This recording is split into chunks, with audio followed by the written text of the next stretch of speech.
c'est un thème de ce qu'on a voulu avoir pendant le mois de juillet. Si vous vous souvenez bien, pour le premier service, le cas avec le pasteur Jacques Legault, il a parlé de la foi. Et l'évêque a suivi avec la fameuse femme. Donc vous connaissez la femme vertueuse. Et le mois qui a suivi, il a parlé de la simple absence de Job. Et le pasteur Clarisse a conclu le mois de juillet avec le terme que nous avons beaucoup apprécié aussi, le besoin de Dieu. Et ce matin, je vais vous parler de quelque chose qui est très important dans la vie du chrétien. Mais avant cela, on va lire un texte dans 1 Corinthiens, chapitre 15, au verset 58. Je vais le lire pour nous, parce que nous avons, je crois, 15 minutes. Ainsi, mes frères bien-aimés, soyez fermes, inébranlables, travaillant de mieux en mieux à l'œuvre du Seigneur, sachant que votre travail ne sera pas vain dans le Seigneur. Amen, amen, c'est la vérité. J'ai beaucoup aimé une rhétorique que le pasteur Derrick a démontré ici dimanche passé en parlant du travail avec Dieu.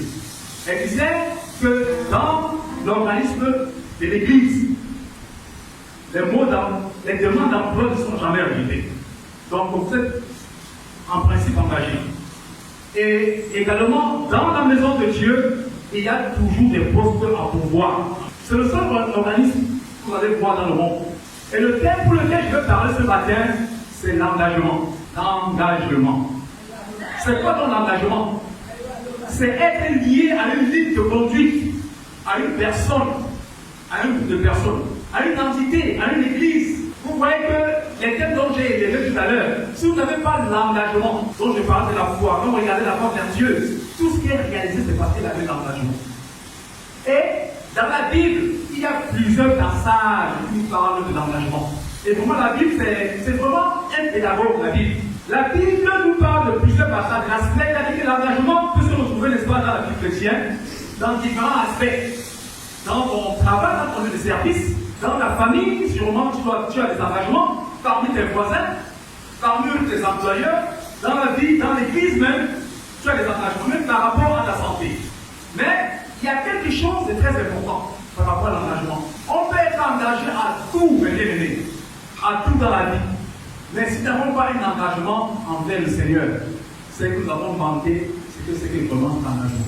Si nous n'avons pas un engagement envers Dieu, donc c'est envers Dieu lui-même. Donc nous devons avoir ce réel engagement. Et je vais vous prendre quelques exemples dans la Bible pour vous édifier de ce que c'est que l'engagement. Donc on a vu, n'est-ce pas, dans la définition, que l'engagement, n'est-ce pas, c'est une façon d'être lié. Et quand on parle de lié, c'est là vous allez voir, c'est l'accord. C'est-à-dire que vous êtes lié à une personne, à une action.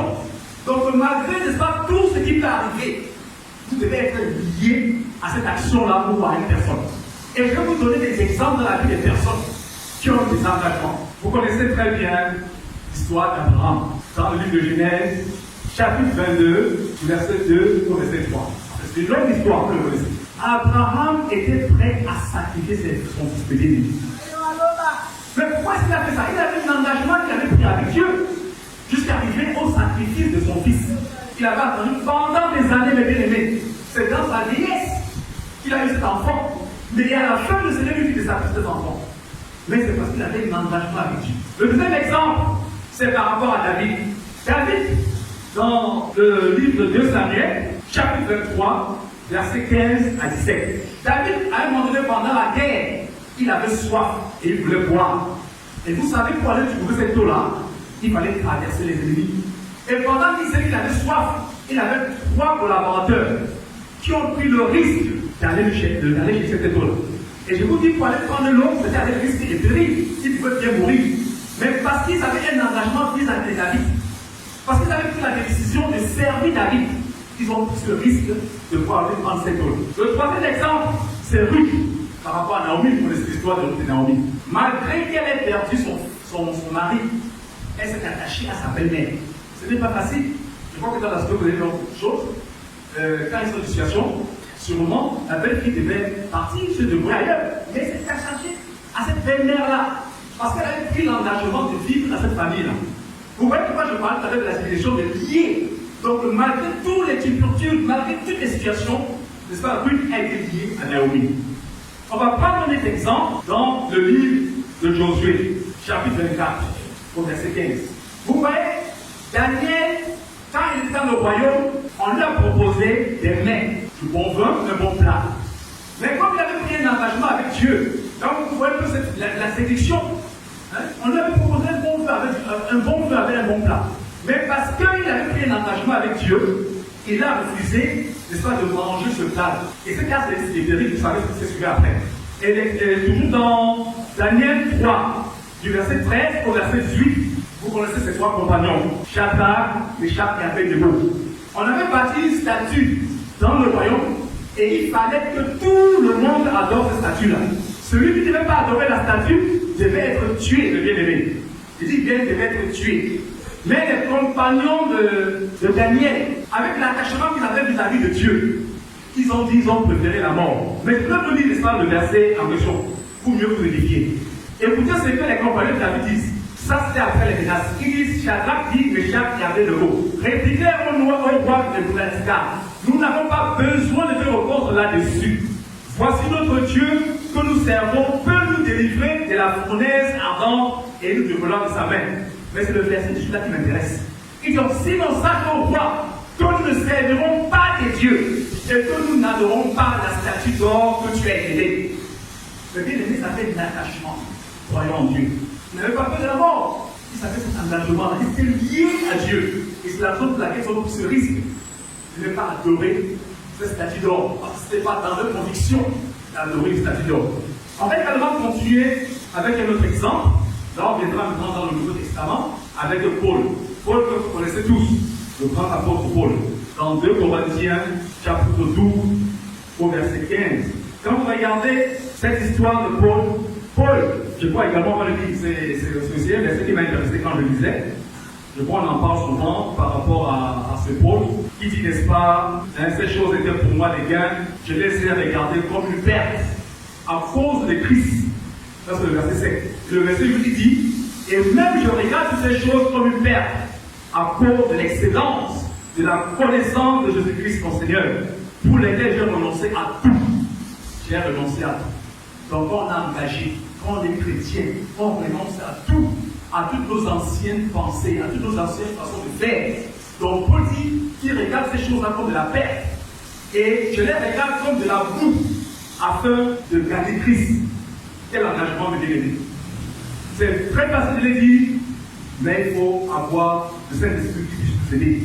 Donc, Paul nous montre ici, quand il a pris cet engagement, pour cette histoire de Paul, combien il est venu au Seigneur, c'était quelqu'un qui combattait l'évangile. Mais, quand il a rencontré le Seigneur, il a pris l'engagement avec lui, et il a pu rentrer dans son ancienne vie. Parce qu'il était engagé, il était lié à Jésus-Christ, il avait appelé. Et le bien-aimé, vous voyez qu'à cet instant, dans l'église, je sais que toi, principalement moi également, nous avons des engagements que nous avons pris à Dieu. Nous avons pris des engagements à Dieu, de façon personnelle. Et même nous avons également la réflexion de cette église. Il y a un engagement seulement que tu as pris. Et je voulais vraiment que cet engagement, tu puisses le respecter. Parce que quand tu prends un engagement, tu ne dois pas te défaire à cet engagement. Donc, mes bien-aimés, je vous encourage. Si nous voulons vraiment vivre la réelle vie chrétienne, il faut être engagé. Quand on est engagé, c'est un tout. On ne s'engage pas à moitié, on ne s'engage pas de façon partielle. Mais c'est vraiment une vie entière que nous devons avoir avec Christ. Donc la vie de Christ n'est pas une vie parcellée, ce n'est pas une vie qui notre vie, mais c'est une vie entière. C'est la raison pour laquelle, avec les exemples que nous avons pris, j'invite à la fin de ce service, nous avons un engagement avec les anciens, avec les diacres, pour le mercredi à tout. Donc nous voulons passer un engagement que nous avons pris pour le service spécial que nous allons voir ce mercredi. Que le Seigneur vous bénisse. Amen. Au nom de Jésus-Christ. Amen. Que le projet que tu as à cœur, ou le projet que nous avons entamé, ou alors que la promesse que Dieu t'a donnée puisse arriver à son accomplissement, il faut que toi aussi tu sois engagé. Donc le premier sujet de prière que nous allons faire, nous allons vraiment insister sur ce mot engagement. Peut-être qu'aujourd'hui j'ai l'impression que tu n'as pas toutes les ressources pour t'engager. Dieu est là, il va t'équiper. Il a toutes les ressources. Nous allons demander à Dieu aujourd'hui, Seigneur, fais-nous la grâce d'être réellement engagé, non seulement dans les projets et les activités de l'Église, mais d'être aussi engagé même dans notre vie chrétienne. Nous allons élever la voix et prier. Tu veux voir quelque chose arriver dans ta vie. Tu aimerais t'asseoir dans une belle salle. Prie maintenant, Seigneur, aide-moi à être engagé. Aide-moi à être engagé. Équipe-moi, Seigneur, afin que je ne puisse pas lâcher en chemin. Il a dit que c'est un lien. C'est quelque chose qui te lie. Soit avec une action, l'action d'avoir pris des engagements, d'avoir fait des vœux. Soit à une personne, envers tes leaders, envers même Dieu le Père. C'est un engagement, c'est un lien qui te lie à cette personne ou à cette action. Tu vas insister. Seigneur, fais-moi la grâce vraiment d'être engagé dans tous les projets que j'ai décidé avec toi. Viens d'avoir écrit. Cet engagement ne s'arrête pas. Tu as des choses que tu as prises, comme des vœux que tu as fait un engagement par rapport à la rénovation de l'Église. Il y a des activités, des départements dans lesquels tu travailles. Tu vas demander que le Seigneur puisse t'équiper, qu'il te donne les bonnes ressources. Si c'est les finances, que Dieu t'accorde les finances. Si c'est le matériel, que Dieu t'accorde le matériel. Si c'est la force physique pour travailler, que Dieu t'accorde la force physique. Élève ta voix et demande en Dieu vraiment de t'équiper, en fait que tu puisses m'aider à bien cet engagement. Élève ta voix et prie. Frères et sœurs, j'aimerais vraiment que vous insistiez par rapport à cet engagement. Ça concerne tout le monde. Ta bénédiction dépend de ton engagement. L'ancien copain l'a dit, Ruth a reçu un autre mariage et elle est entrée dans la lignée de David et de Jésus. Pourquoi? Parce qu'elle était engagée envers Naomi. Néhémie a complété la construction du corps de mur. Pourquoi? Parce qu'il s'était engagé à faire le travail qu'il avait voulu faire. Il a donné beaucoup d'exemples. L'apôtre Paul a mené à bien à l'accomplissement l'œuvre que Dieu lui avait donnée. Pourquoi? Parce qu'il s'est décidé de s'engager. Ta bénédiction dépend de ton engagement. Élève la voix du Seigneur, équipe-moi. Je ne suis pas forte, mais toi donne-moi la force. Dieu dit qu'il va nous donner la force. Il renouvelle nos forces. Si c'est l'argent que tu as besoin, demande à Dieu. Il dit qu'il est notre berger, nous ne manquerons de rien. À lui appartient l'or et l'argent. Bien-aimé, insiste que le Seigneur t'équipe, qu'il te donne toutes les ressources nécessaires, afin que tu puisses vraiment t'engager. Dieu, voilà, prier par rapport à cette démonstration sur l'engagement. Quand je vais prier par rapport à quelques signes de l'engagement. Quelques signes de l'engagement dans la vie d'une personne. Vous voyez, on peut facilement reconnaître une personne qui est engagée. On peut remarquer une personne qui est engagée par son zèle, par son enthousiasme vis-à-vis de la personne, vis-à-vis de la chose pour laquelle il est engagé. Et nous sommes, je pense, voilà, engagés voilà, pour le Seigneur. Nous sommes engagés vraiment pour l'œuvre du Seigneur. J'aimerais que nous puissions prier par rapport à notre zèle. Le Seigneur lui-même a dit que le zèle est la maison de dévore. J'aimerais que nous puissions prier par rapport à ce zèle.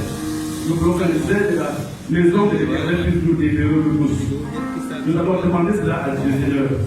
Je prie vraiment que tu renouvelles mon zèle pour toi. Renouvelle mon zèle pour toi, Seigneur.